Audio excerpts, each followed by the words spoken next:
Yeah, so I think what we're going to do is kind of a brief history of the water system, particularly the South Line where we get the majority of our water. We'll move on to talking about the current water system, what it looks like, and then we'll move to why it's vulnerable. And I think you'll start to understand why it's vulnerable as we get to that point.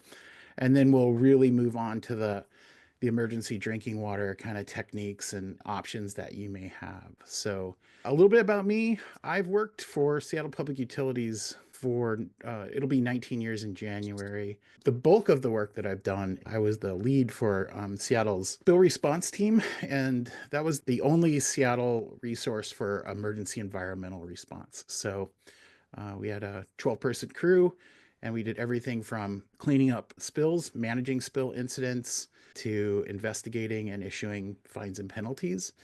A lot of that work had to do with managing emergencies. So I moved over into emergency management where I work now. My primary job is training and exercise coordinator. I look at emergency response plans that the city has, and I build exercises and trainings that try and essentially break those and then give them back to the planners to say, hey, you thought this was going to work this way. When we tested it, it didn't. You need to rewrite it in these spots. So I have a pretty unique job. It's fun. Also, when there are system emergencies or emergencies in the city, I help manage those incidents.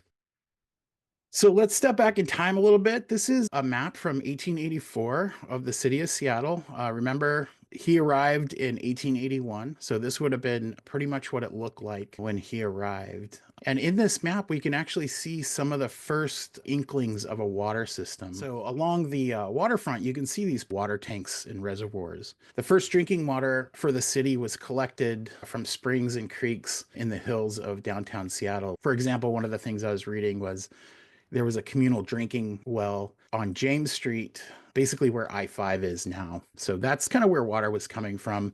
Henry Yesler was the first person to establish a water pipe. It was basically a log that they bored holes through, and that powered the first steam-powered lumber mills along the waterfront. The first actual distribution system was built in 1881 by John Leary. He formed the Spring Hill Water Company. Not a creative name considering, but it said what he was doing, and they collected that water from what he called bubbling wells. And really quickly, those wells could not meet demand. Then they started to actually pump water from Lake Washington near Coleman Park to a reservoir that was built on Beacon Hill. That was partially successful, but quickly wasn't.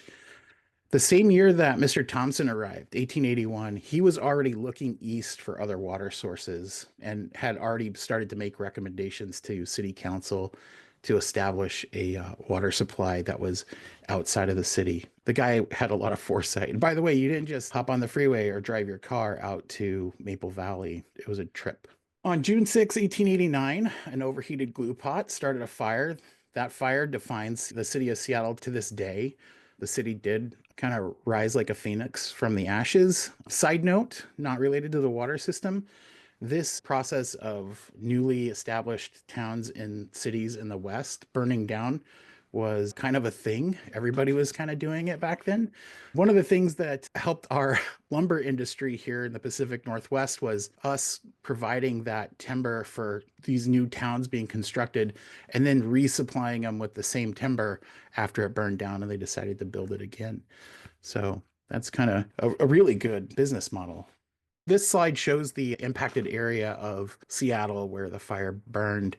And actually, this plaque that I have up here on the upper left, you can find that plaque on the federal building on the southwest corner of First and Madison. It's still there, kind of tucked into the bushes, but it's sitting there on the side. So while that fire occurred in 1889, Reginald Thompson had recommended the city council that the gravity water system from the Cedar River would be a good source back in 1881. Remember, he arrived in September of 1881 and was already kind of starting to think of this stuff. Other people were saying, hey, no, we can just put more pumps in Lake Washington and pump the water over into the city. But Mr. Thompson was kind of keen on the pollution that was already starting to form. The population in 1880 was 3,500 people, and then in 1900, it was about 150,000. After the fire, seeing that population boom, city council brought to the people through a special election the request to start building this water system. And that was passed 1 month after the fire in July of 1889. So here's a picture of Seattle's first water department. These are the engineers. You can see our friend Reginald there at the back. As a connoisseur of mustaches myself, I'm impressed by these gentlemen. So this gives you some perspective as to where the water system was starting. This is obviously an aerial photo from now, but I want you to think about in the 1890s how far away this distance was. There weren't cars necessarily. There weren't actually a lot of roads that would make it out to some of these areas. The pipes that had to be installed from this point here where it's at now had to go to the two reservoirs, Volunteer Park and Lincoln Park, that were being constructed at the same time in Seattle. So here's some pictures of the first kind of dam. These photos were taken in 1899. They show the Landsberg water intake where the pipes start. I've actually stood where these gentlemen are standing. That still exists to this day. The elevation of this intake is about 543 feet above sea level, and that's kind of important as we start to talk about our system and gravity. Some other key elevations to put things into perspective. Jefferson Park on Beacon Hill is about 100 feet above sea level. Volunteer Park is about 130 feet that's above sea level. Queen Anne is 125 feet. West Seattle's highest point is 150 feet.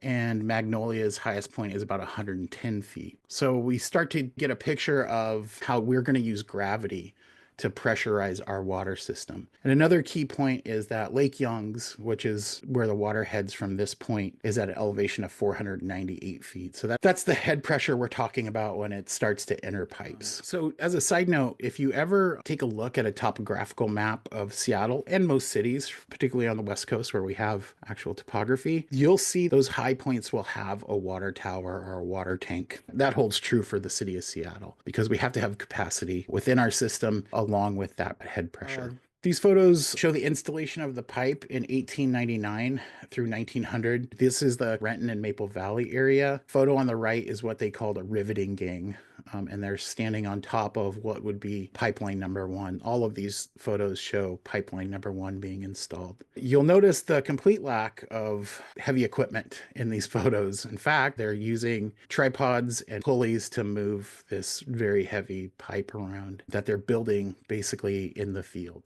Here's some interesting photos that kind of show today and back then. The photo on the left was taken September 1st, 1889. You can see the building in the background. That building is still there. These guys are standing basically where the S curves of 405 would be today. The pipe that these folks are putting in the ground way back when is made of what? They're iron. It's riveted iron pipe. That being Excellent. said, there was wood stave pipe in areas that were above ground. So there was basically like 2x6 pieces of wood that were formed together like you would form a barrel, and they were wrapped with wire. Just to say, they were built out of cedar. I used to work at the Renton Historical Society, and I lived out in Maple Valley, and I drove past wood pipe every day. It is gigantic. It was amazing. It wasn't that long ago where it got switched over to, in that area, concrete pipe. The way I became really familiar with this water system is I had to build an exercise that simulated the damage that would be caused by a large earthquake, and then our written processes for inspecting critical infrastructure. So I went to all of these facilities and these pipelines with one of our engineers to get kind of an idea of the scope of what needs to be inspected post earthquake. We call it damage assessment. So I got really familiar with where this infrastructure was. And in this photo, I was looking at it and I was looking at the background and I noticed, oh, that's Lake Washington. That's Mercer Island. I know exactly where that picture was taken. So I went over to Google Earth and looked at this picture, and I'm not kidding. There's this shack that is in that picture there, right there, that still exists to this day. It's a garage. This road here is actually the pipeline road. It's an easement line that has now been turned into almost like an alley for houses addressed off of the opposite side of the road. And that's that structure now. So that's 1889 or 1890. The lower left is September of 1889. This is the pipe being installed looking up Queen Anne. And then on the right is a curve in the pipe at 12th Avenue South and South Washington Street, March 2nd, 1900. The upper left is Volunteer Park Reservoir under construction, September 8th of 1889. And then the right is Lincoln Park Reservoir, September 18th, 1889. So all of this stuff is happening at the same time. These reservoirs are being constructed, this pipeline's getting laid, and kind of like the railroads, we're going to meet in the middle, right? And we're going to connect all of these systems together. So this is Volunteer Park Reservoir, completed in Yeah. 1900. Did I hear you right? There's a reservoir in Lincoln Park? Yeah, it's still there. It's not used right now. Is it So a pile of water available? no, it's empty. We did a lot of covering of reservoirs, and so it is offline. This picture of these jovial men is a gentleman from the city council taking the first sips or testing the Cedar River water. We're going to fast forward because we could spend all night talking about how things were constructed in the past and kind of the history, but this kind of gives us a little bit of timeline. The pipeline from the Cedar River was completed in 1901. A second line was completed in 1906. In 1933, Seattle started supplying water outside of the city boundaries. In 1936, the third Cedar River pipeline was installed. In 1954, a fourth Cedar River pipeline was installed. In 1957, the east side supply line was added, and that was eventually connected to the Tolt Reservoir, which starts east of Carnation. In 1962, the Tolt was completed, the Lake Forest Park Reservoir was completed. In 1990, SPU completed their first seismic study of the water system, looking at how earthquakes would impact the system. The early 2000s, we started adding new treatment facilities. The Tolt water treatment system was completed in 2001. It was a kind of a more of a modern water treatment facility. And in 2004, the Cedar treatment plant was completed, which is actually at Lake Young's. We added a fish passage to Landsberg, where that water intake was at, that had historically blocked fish passage. In 2009, Seattle Public Utilities completed a reservoir covering project, or started and completed around that time. And that was post 9/11. There was a lot of issues with potential threats. And so reservoirs were required to be covered. And then in 2018, a second seismic study was completed, and that took into consideration the Seattle fault, where that had not been a consideration in the 1990 seismic study. So let's start talking about what the water system looks like now. Seattle Public Utilities water system serves about 1.6 million people. It's a regional system. It doesn't just supply the city of Seattle proper. Kind of an interesting fact, since 1990, our total water usage has decreased by about 28%. And at the same time, about 28% population growth occurred. We're coming up with new technologies that you see when you get into the shower or you're running your dishwasher, where we're using less water. And that's letting us maintain the current system that we have now, because we're decreasing that use of water, even though we're seeing increase in population. The city of Seattle has a really unique water system. This is our main reservoir, the Chester Morris Reservoir. It's accessed from North Bend. It's south of North Bend. From the peaks of the mountains on both sides of that reservoir, it is all private property owned by the city of Seattle. There is no access by the public. The only access by non-city of Seattle employees is the Muckleshoot tribe, who has some rights for hunting, some wood collection rights. There are some historical sites within the watershed that they access as well. The system has over 1,800 miles of water mains. Another thing to mention is our water system is monitored and staffed 24/7. There are people working on this system and monitoring it night and day to make sure that this system is working properly, and if there are any problems, to address those really quick. We divide our system into a few different categories: treatment, storage, distribution, and transmission. What you see in this map, the blue lines, that is the transmission system. Basically, it's the biggest pipes that we have that feed into the pipes that are on your street and in your front yard or accessing your building. This is the Cedar system that exists now. This is Landsberg. It is east of Maple Valley. That's where that water intake starts. That pipe system goes into Lake Young's, which is another area where we control the land outside of the lake. This was a natural lake that we built some dikes along and dams to raise it up a little bit. And then we also bought all of the property. And by we, I mean us, the city and the community, the citizens thought that this was important. So we control all of the land outside of Lake Young's. It's not publicly accessible. In fact, you can't even see it from any of the roads around there. From there, it goes into the Fairwood neighborhood and into a building where it splits off and starts to go north, northwest, and west. This is a picture of the Tolt Dam as it is today. That wall that those gentlemen were standing on is below this building here. We call this area the forebay. The small weir dam backs up the river enough to send water over into the forebay, which starts the flow through the pipes. Also at this location is fish passage as well as a fish hatchery at this location that the city built. You can actually see the houses of the folks that live there in the kind of background of this photo. And there's folks from Department of Fish and Wildlife that run the fish hatchery, and then SPU has some staff that are assigned to them as well. It's pretty interesting stuff. One of the concerns when they were building this stuff is like, hey, we don't want fish upstream of this water intake. And there was a bunch of studies that were done after they started allowing fish back. You know, hey, this actually didn't change the water quality for us at all. This is kind of Lake Young's again. You can see the R stands for reservoir, T stands for treatment. The water is transported across Maple Valley in two 78-inch pipes. These pipes here on the left, and this is where they discharge into the lake. This structure is called Control Works. It's near Fairwood. Again, it's a large piece of property that the city owns that you really can't see from any road. And this is where the system starts to split off. And I took these pictures when we were starting to design the exercise to test how we respond to an earthquake. The size of this valve that turns off this pipe is enormous. You can see one of our engineers standing next to that pipe down in that pit, and it is incredibly large, this system. These two towers above it are called surge tanks.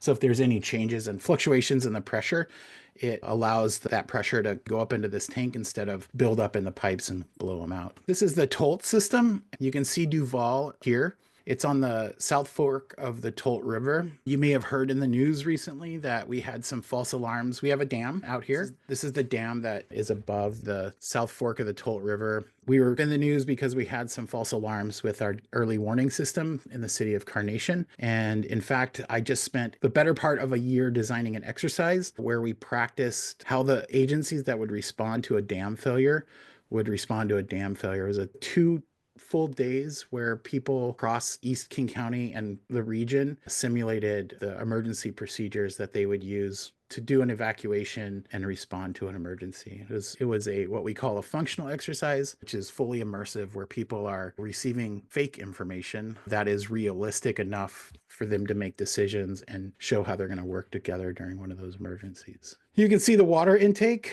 So there's valves along the end of this tower. The actual drinking water comes through a series of pipes back here. We also control the temperature and flow rate in the river for fish passage and environmental concerns. Okay, so that system comes out of the east side there and feeds the north part of the city, as well as that east side supply line and also Mercer Island. It's about 1/3 of our water comes from the Tolt. You can see the brighter blue lines in the city of Seattle. That's still part of the transmission system. So let's kind of take a little bit more of the distribution system. Obviously, we've come a long way since that first map we looked at. We're not collecting water from the creeks at the bottom of the hill anymore. Basically, every street and a lot of alleys and other roads have a water pipe on them. You guys don't see this, but I think the closest thing you can see when you're kind of walking down your street or driving through your neighborhood are those fire hydrants. Close up. This is a more close up look, and what we're seeing here is kind of the neighborhood view. These red lines are the lines that are coming off of the city's water mains to the houses and apartments. So you're starting to get a little bit of perspective of the entire system and how complex it is. And as we start to move into kind of vulnerabilities, I want you to think of each one of these pipes as a potential failure point. So that third part of our system is water treatment and system maintenance. Our water is one of the few places where the water is treated pretty minimally. We use ozone, chlorine, UV light, and fluoride is added, and that removes most of the pathogens and the algae from the water system. The primary treatment plants, again, are located at Lake Young's and the Tolt, but there are in-town treatment areas, and those typically are places where we add chlorine because we're kind of looking at that chlorine level, trying to maintain a low chlorine level, but the presence of chlorine constantly throughout the system. SPU collects and analyzes samples of the drinking water every single day. I put this slide in just to kind of show you the last thing of the maintenance side. And this is yesterday around noon. And these points show all of the active work orders that are happening in the city yesterday. And this is just the water system, not the wastewater system. So each one of these points is something that needs to be checked, maintained or responded to. So this is when the system is working properly, and the amount of work and staff that goes into maintaining this really complex system on a daily basis. So related to system monitoring, I was thinking about monitoring for of course, non-seismic issues like cybersecurity issues. Obviously, that requires a lot of technology. So do you also have cybersecurity experts? Yeah, in fact, my next exercise I'm running is a cybersecurity exercise. There have been cyber attacks in the past year that have targeted water systems. And yes, so cybersecurity is something that is monitored through our IT department, which is a city department. When I ask the question, like, how often are you facing a threat? And they say, every day. So they're pretty tight-lipped when it comes to some of that stuff, which is kind of frustrating for somebody who's trying to build an exercise around a cyber attack. But we just look at people that have had cyber attacks regionally, kind of mimic that for those exercises. Even with all of that in place, one of the false alarms that we had out in Carnation was caused when the people that were building that system for us had connected to one of the sirens from Chicago to do the final programming. However, they did not disconnect from the internet. It reset the time in that siren to Chicago time. And then the siren went off 2 hours early during its normal scheduled testing day because it thought it was 2 hours later. People getting an idea that there's some vulnerabilities out there already, right? We have earthquakes. I'm not going to tell you about that. Here's some of the things that we found during the seismic study. The loss of the Cedar and the Tolt and the east side transmission systems is likely. That's like a magnitude 7 earthquake. The distribution pipeline failures, those are the smaller pipes that are on your street. We expect a plus or minus 2,000 failures for a magnitude 7 and a magnitude 9 plus or minus 1,400. Those are different faults. We do maintain most of our reservoirs. They stay functional. We do lose about a dozen of our critical facilities. That's everything from where we work from to some of these in-town treatment facilities. And then we can expect a loss of water pressure throughout our service area within 24 hours, a complete loss of water pressure. Now you're scared. Now you're like, I need to have water stored. And so I kind of want to talk to you about what we're doing about that. The seismic study didn't just go up on a shelf. We started taking action. And what we're doing is we're making seismic improvements. These two photos on the top, the one on the left with the red pipe, that's earthquake rated pipe in Pioneer Square being installed. And then on the right, these are isolators being installed to the bottom of a water tower. The isolators are at the legs of this water tower. They actually allow for movement. They're like little chunks of rubber that actually allow the ground to move and the water tower to move without snapping off of the base. If you've ever been in a high-rise building in downtown Seattle during a windstorm, you've probably seen or felt that kind of flex. This offers that protection. Knowing that that process of seismically upgrading this system is going to take some time, what we're doing is stockpiling critical resources that we would need after an earthquake. And the reason for that is those pipes and those valves and those specialized pieces of equipment, everybody on the West Coast is going to be looking to get those if we have a Cascadia type earthquake. We're already going to have those and be able to kind of get the system up and running. So it's kind of a prolonged process. However, we do have some stop gaps in place. John had asked in the chat, how are leaks detected at street level? The most common way is water's coming out of the ground. And somebody calls? Yep, somebody sees it and calls. We're doing a pilot study on the satellite imagery that shows us where water leaks could be coming from. There's satellites that fly over and we can find the smaller leaks doing that. But typically it's water coming out of the ground. And then it starts becoming really unscientific and kind of to my level is it's coming out of the ground in a hole right here. And you start listening to the ground and for where the sound is the loudest. And you start digging and you fix it. Let's look at how the system works and then talk about, did we lose water pressure all of a sudden or not? So this is an oversimplified drawing of the water system. This just shows that gravity exists. We have the reservoir up in the mountains, this pipe coming into town. The reservoir is at a higher elevation than this water tower. That water tower provides consistent water pressure to the homes and businesses below it, to the neighborhood, right? Through the distribution system. In this example, there are no pumps. There are some pumps in the city, but in this example, and for most of the city, this is true that it's not reliant on pumps. So when the system springs a leak, what we're looking at is, can the closest tank keep up with that leak, right?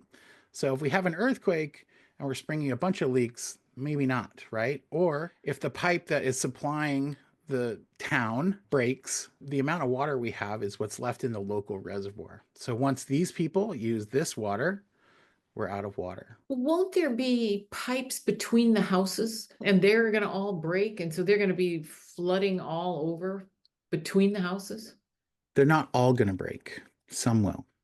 Some can. I will say that the pipes between your house and the city system typically are copper. Copper is a pretty flexible pipe, or they could be a plastic pipe. Those are a little bit more flexible. But that being said, it's probably been in the ground for a while and it could break. Let's say they break kind of all over. One is the water is going to go out at the first break it comes to, but it may not go all out because it can't get, it's a small break. Yeah. It's a big break. So Yeah. we really can't predict where water is going to be accumulating other than once it breaks, it's running down the street, following gravity down the hill. Sure. The one thing I want to kind of point out is in this scenario, the people who are going to run out of water first are the people at the top of the hill. Does that make sense? Because it's a gravity system.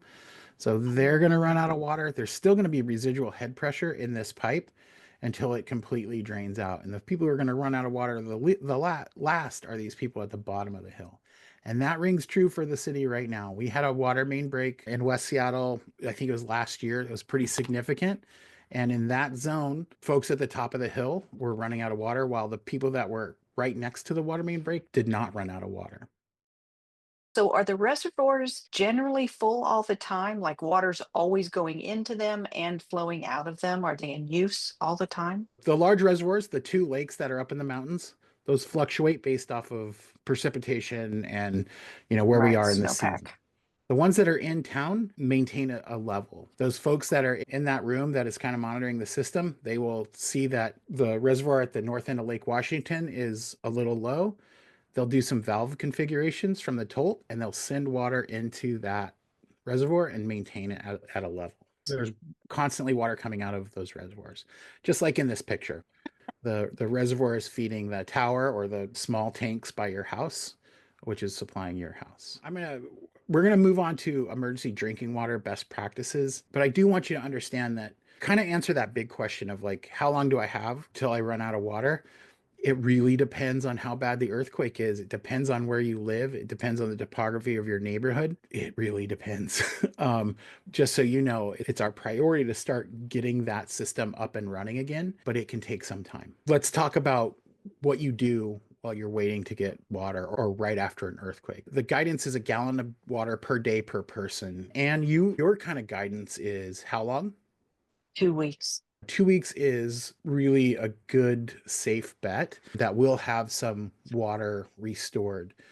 In the meantime, for the people who don't have drinking water, there will be emergency drinking water that's coming into our region, but it's going to be a pretty popular resource. Not going to be easy to get. It's going to be bottled water, maybe some blivet systems that are in some neighborhoods near reservoirs, but it's not going to be convenient. A blivet is like a rubber tank that we have around. It's basically a tank that we can move around town on the roads that are broken. Not really. It's reliant on a vehicle, but that's not going to happen right away because our priority is fixing the system. Having the 1 gallon per day per person is the bet. That's like golden standard, right?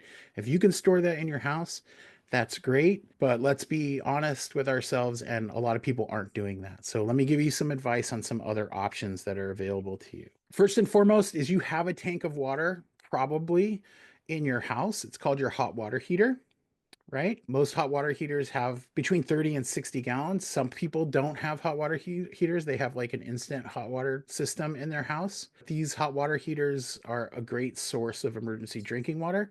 However, you have to isolate them. We'll talk about turning off your water. So for example, when the water starts to drain out of the system, it creates negative pressure. We maintain the system in a positive pressure all the time. That positive pressure keeps the water coming to your house. It also ensures that it's clean. But when the system fails, like we have in this, close up, it creates negative pressure. I've been working on fixing a water main break, and the water started to get warm because of the negative pressure that was forming in the system, and hot water tanks were starting to drain into the pipe I was working on. Now, that was really nice for me because I was pretty cold, but not necessarily a good thing if you're trying to use that water as emergency drinking water. So isolating your hot water tank is super important. Now, I said I would mention people in apartments. Some apartments, you have a hot water tank in your apartment, like in your unit. Some, they're a common boiler. You can see where living in an apartment starts to get really complicated really quick. And some of this advice doesn't work so well. What can you rely on if you're in an apartment? Having emergency water for yourself. So this is a typical hot water heater.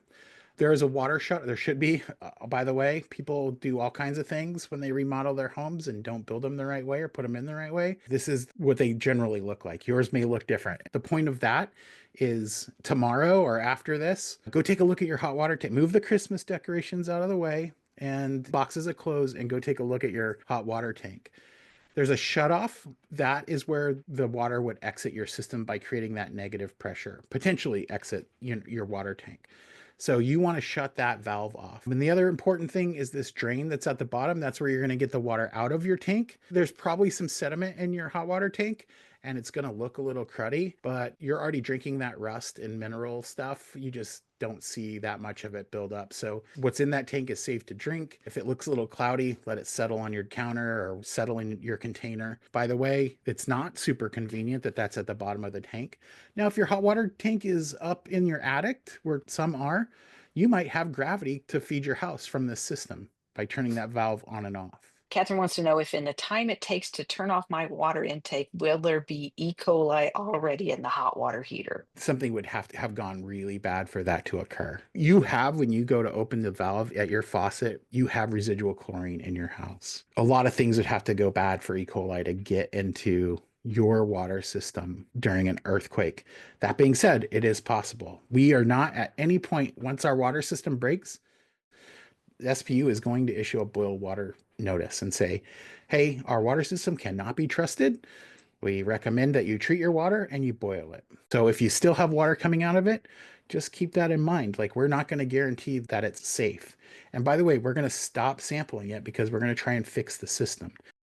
We can't sample it to ensure that it's safe to drink because the system is still broken and open. So it's pointless. So all of our effort goes to closing that system back up. So there are a couple other ways to isolate your house from the water system. First and foremost, like the best way is like a whole house water shutoff. And that would be somewhere where the water system comes into your house, in your basement. It's typically where the pipe first comes in from the outside into your house. There'll be a valve and that isolates your house. So when you have a plumber come in to fix something on your system, they first would try and find this valve. Not every house has that. And there's two types of valves. There's the kind of valve that you're used to when you're turning on the water bib outside. And then there's this ball valve. And by the way, this ball valve is in the open position. If it's in line, that means it's flowing. And if it's 90 degree to the pipe, it's off. The other option is trying to find your water meter. This thing is buried under a bunch of crap in your yard and full of spiders.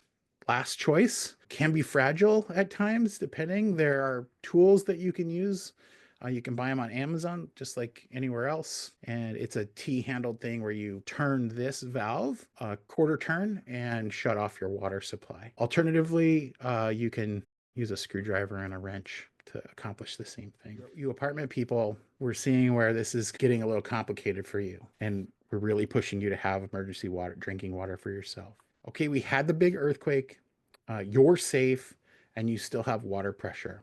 I think at that point, and you probably haven't heard this before, this is advice from SPU, use that opportunity to collect the water you can. You can't just do this on a whim. You're not going to fill up your bathtub and have safe drinking water. You wash your body in your bathtub. Okay. There are tanks that you can buy that are BPA free and you can collect water and it seals it off from the environment. In your bathroom, fill up buckets, fill up food grade water containers. My advice, collect what you can while you can. There's a multitude of water treatment devices that are out there that you can pick up at your favorite three-lettered outdoor store.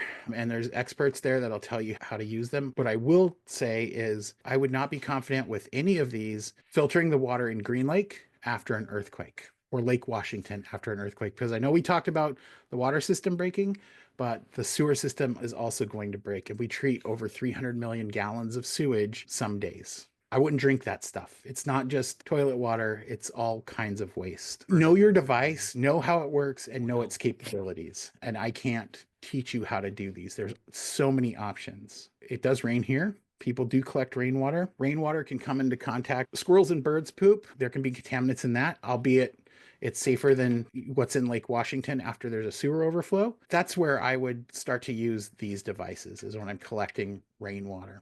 Another treatment way, and this comes from the US EPA, is using bleach. By the way, this is how we treat your water ourselves. I mean, we have some other fancy stuff, but this is our primary treatment. Buy bleach in small quantities so that their household runs through it in about 6 months.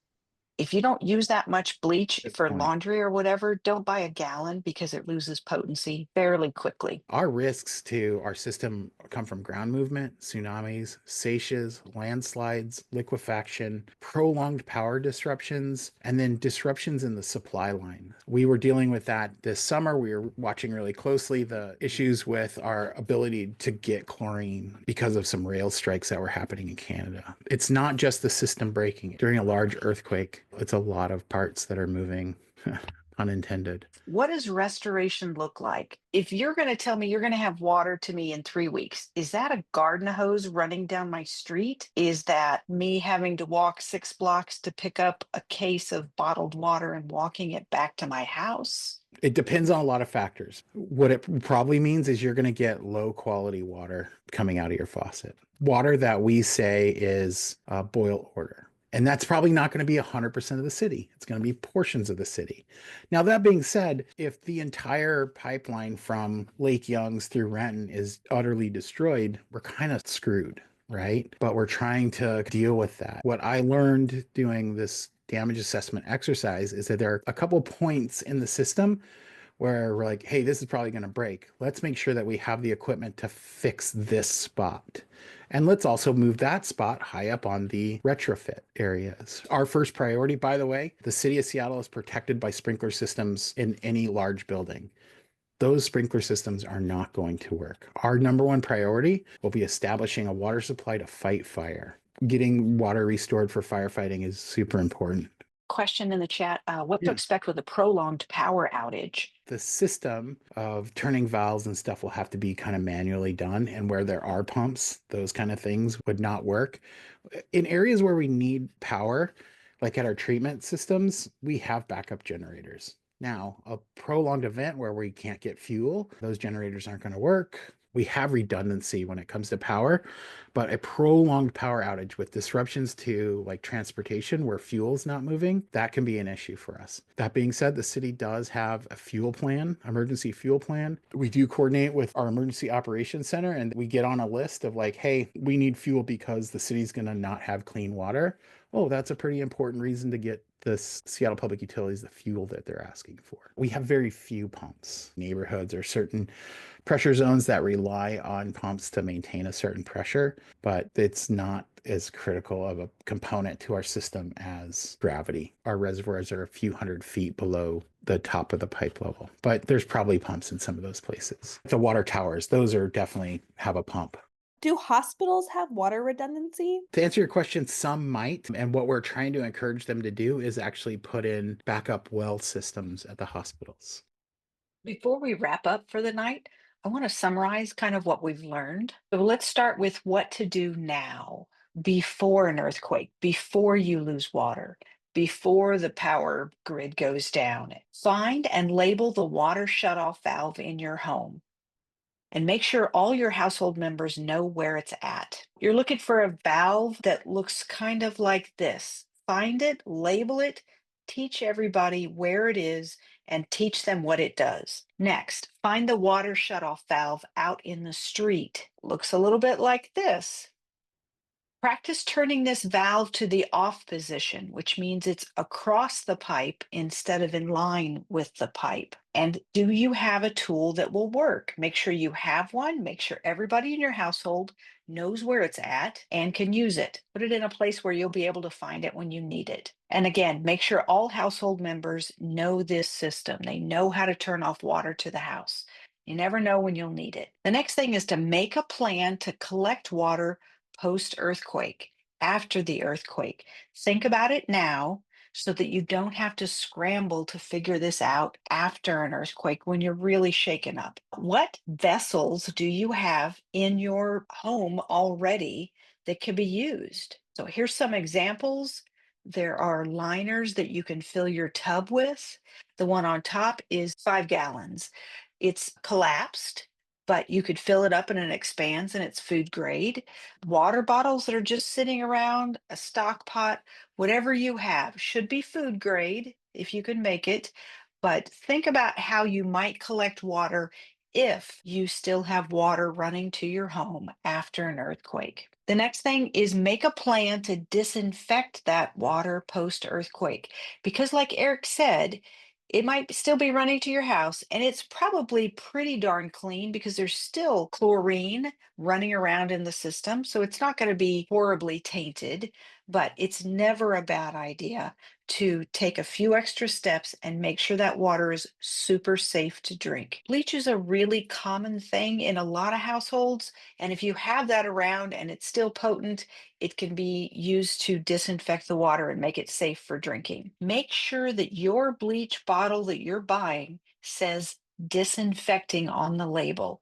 Not all of them do. They all look the same on the shelf, but some of them are not labeled as a disinfectant. And that's because they have other weird chemicals in there. Don't buy more bleach than your household will use up in about 6 months.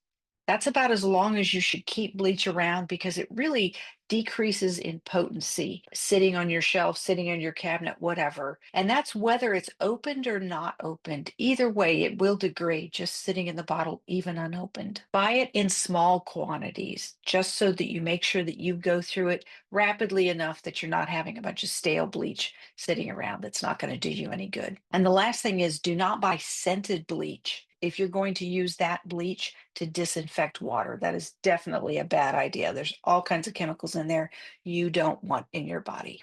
And then the last thing to do before you lose water, so in preparation for a time when you might need drinking water, is to print out the handout that we've talked about from the Environmental Protection Agency, put it in a disaster binder if you have such a thing, tape it to your hot water tank. That's a really good idea. Print it out, put it somewhere where you will have it when you need it. This is what the document looks like. Again, it's from the Environmental Protection Agency, Emergency Disinfection of Drinking Water. It'll tell you how many drops to use. It'll give you a couple other ideas of how to disinfect water enough to make it drinkable. And then the QR code on the right is just so that you can go straight to that document that is online with the EPA. So print that out, put it somewhere where you'll have it when you need it. And then let's talk about what to do after the earthquake. When the earth stops shaking, take your time, stand up slowly, check on yourself and those around you. The next thing to do is to control those utilities. And the big one for us is natural gas. So listen for the hissing noise and smell for natural gas. If you believe there's a leak, turn it off. If you do not suspect a leak, leave it on. You will be very glad that you have natural gas running to your building for cooking or heating or whatever it does for you. The next thing is if the water is running to your building, collect it in food grade containers. Those containers we mentally prepped already. We've kind of already thought about what might work in our household. And then as soon as the water stops running to your building, shut off the water to your building, whether that's inside the building or out of the street or both. You really want to shut that down. And the reason for that is you don't want gravity to pull that very valuable water out of your hot water tank. So, what we've talked about tonight, this idea of capturing water after an earthquake, it might work. It might work. But to be truly prepared, bottled water is the way to go. It truly is the gold star of being prepared, is having enough bottled water to support you and your household. And don't forget your pets.